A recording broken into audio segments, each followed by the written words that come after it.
एक कदम ईश्वर की ओर। उत्पत्ति प्रकरण 62वां सर्ग। पहले जगत की भ्रांति मात्रता का वर्णन, तदुपरांत जीवन मुक्ति आदि की सिद्धि के लिए महानियति का वर्णन। श्री वशिष्ठ जी ने कहा, वत्स श्री रामचंद्र जी, परमाणु के लाखवें हिस्से की कल्पना में हजारों ब्रह्मांड और निमेष के लाखवें हिस्से की कल्पना में हजारों कल्प दिखाई दे रहे हैं, जो इस ब्रह्मांड के समान ही सर्वथा सत्य से प्रतीत होते हैं। उनमें भी हर एक के अंदर प्रत्येक परमाणु में इसी प्रकार की ब्रह्मांड कल्पना और कल्प कल्पना होती है। फिर उनके अंदर इस प्रकार इस कल्पना की कहीं समाप्ति नहीं है, यह अनंत है। अतएव यह भ्रांति ही है, वह भ्रांति ही जगत रूप से भाषित हो रही है। वर्तमान, आने वाली और अतीत सृष्टि परंपराएं जैसे जल राशि अपने अंदर आवर्तों की परंपराओं को धारण करती है तथा बहती है, वैसे ही प्रातिभाषिक सत्ता को धारण करती है और बहती है। इस महामरु रूपी जगत में जैसे मरुभूमि में तटवर्ती वृक्षों और लताओं से गिरे हुए फूलों की कतार से भरी हुई मिथ्या नदी प्रतीत होती है, वैसे ही सृष्टि शोभा भी मिथ्या ही है। यानी मरुभूमि में पहले जल नदी ही मिथ्या है, फिर उससे तटवर्ती वृक्ष और लताएं एवं उनके द्वारा बरसाए गए फूलों का समुदाय कहा। सारी की सारी परंपरा मिथ्या है, वैसे ही यह सृष्टि शोभा भी मिथ्या परंपराओं से पूर्ण है। स्वप्न और इंद्रजाल के नगर के तुल्य, औपन्यासिक नगर और पर्वत के तुल्य, मनोरथ से कल्पित पूर और पर्वत के सदृश अथवा संकल्प के तुल्य असत्य ही यह सृष्टियों के अनुभव की भूमि प्रतीत होती है। श्री रामचंद्र जी ने कहा, हे ज्ञानियों में सर्वश्रेष्ठ, पूर्वोक्त प्रकार के सम्यक विचार से एक अद्वितीय ब्रह्म के अभेद से निर्विकल्प आत्मज्ञान होने पर तत्वज्ञानियों के भी शरीर यहाँ पर किस लिए रहते हैं? यदि कहिए दैव से आक्रांत राजा बलि आदि के समान वे यहाँ रहते हैं, तो वह भी नहीं हो सकता, क्योंकि तत्वज्ञानियों के ऊपर दैव की क्या दाल गल सकती है। क्योंकि तत्वज्ञानी पुरुष का अकल्याण करने में देवता समर्थ नहीं होते, क्योंकि वह देवताओं का आत्मभूत ही है। यह श्रुति तत्वज्ञानी के विषय में देवताओं की असामर्थ्य कहती है। कृपया बतलाइए कि उनके शरीरों की स्थिति में कौन प्रबल कारण है? श्री वशिष्ठ जी ने कहा, भद्र श्री रामचंद्र जी, यहाँ पर संपूर्ण जगत के सुव्यवस्थित व्यवहार से रूपवती सी ब्राह्मी चित्त शक्ति है, जिसे नियति कहते हैं। वह अवश्यम भाविनी और संपूर्ण कल्पों में रहने वाली है।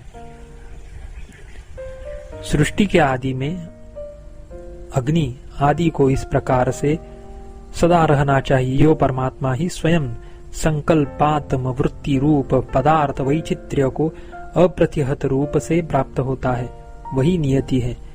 वही नियति परमात्मा से अभिन्न होने से संपूर्ण जगतों की स्थिति, प्रकाश, सामर्थ्य, विवेक, क्रिया, जन्म, अर्थ क्रिया आदि की हेतु होने से क्रमशः महासत्ता, महाचिति, महाशक्ति, महादृष्टि, महाक्रिया, महोद्भव, महास्पंद नामों से कही जाती है।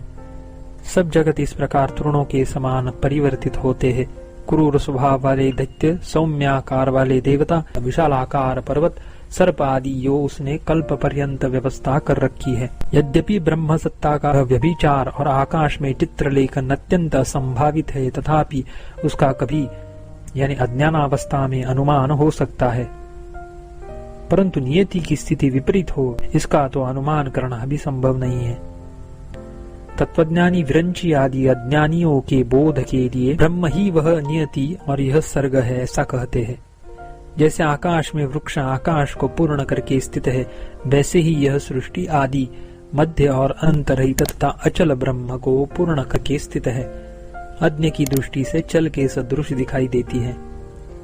जैसे स्फटिक शिला के अंदर प्रतिबिंबित वन पंक्तियां रहती हैं, वैसे ही माया शबल ब्रह्म में स्थित हिरण्यगर्भ ने जैसे सोया हुआ पुरुष अपने स्वप्न कल्पना के आधार आकाश को देखता है, वैसे ही नियति रूपी भावी सृष्टि को देखा।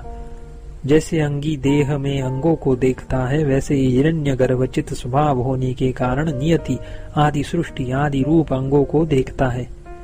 दैव नाम से प्रख्यात यह नियति, जो मोह से अधिभूत न होने से शुद्ध ईश्वर संकल्प रूप है, जगत की व्यवस्था रूप से भूत, भविष्य, एवं वर्तमान काल में स्थित संपूर्ण पदार्थों को खूब आक्रांत कर स्थित रहती है। अमुक पदार्थ में इस प्रकार स्पंद होना चाहिए, अमुक को भोक्तृता पद प्राप्त होना चाहिए, इससे इस प्रकार अवश्य होना चाहिए, इस प्रकार दैव ही नियति है। यही महानियति ही पुरुष चेष्टा, संपूर्ण तृण, पेड़ पौधे, झाड़ियां आदि है। यही संपूर्ण पृथ्वी, जल, तेज, वायु, आकाश, पांच भूत स्वरूप जगत है और यही काल, क्रिया आदि स्वरूप है। इससे पुरुष की अदृष्ट संबंधिनी सत्ता लक्षित होती है।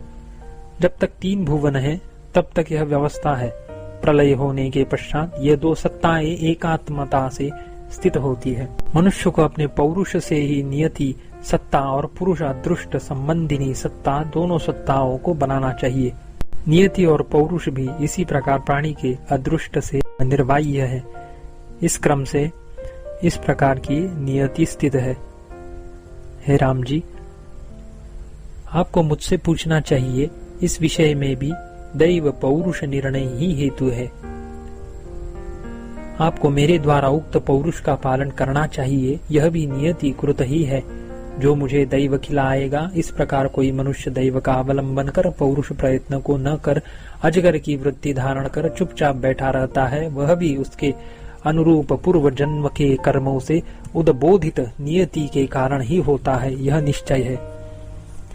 यदि पहले भी कोई पुरुष निर्व्यापार ही रहेगा तो बुद्धि नहीं होगी, बुद्धि से होने वाले कार्य भी होंगे, कार्य से होने वाले विकार नहीं होंगे और विकारों के गाय आदि से शरीरों के आकार नहीं होंगे। इस विषय में श्रुति भी प्रमाण है। यदि कर्म न करेगा तो क्षीण हो जाएगा। इस प्रकार पुरुष कर्म मूलक ही कल्प पर्यंत व्यवहार स्थिति होनी चाहिए। इस प्रकार नियति के कारण ही सब पदार्थ स्थित है, यह अर्थ है। इसकी स्थिति ऐसी ही होनी चाहिए। इस प्रकार की अवश्य भवित व्यतारूप नियति का रुद्र आदि की बुद्धि द्वारा भी उल्लंघन नहीं किया जा सकता।